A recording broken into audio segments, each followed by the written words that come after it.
তুমি কি কখনো বৃষ্টিতে ভালোবাসা অনুভব করেছো? আমি তো শুধু শক্তি জানতাম, কিন্তু আজ তোমায় দেখে মনের শক্তি পেলাম। তুমি যত বড়ই হও, তোমার স্পর্শটা কত কোমল।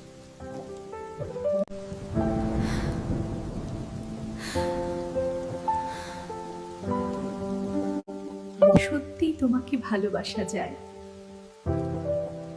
তুমি হালকা হয়েও আমার মন বোঝো। এই বৃষ্টির মতোই আমি সারা জীবন তোমার পাশে ঝরে পড়ব।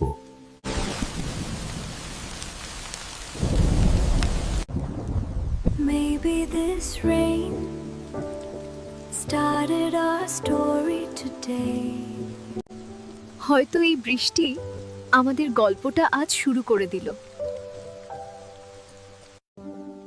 যদি পরের এপিসোড দেখতে চান তাহলে ভিডিওটা লাইক করুন, চ্যানেলটা সাবস্ক্রাইব করুন। আর কমেন্ট বক্সে পার্ট 2 লিখে জানান।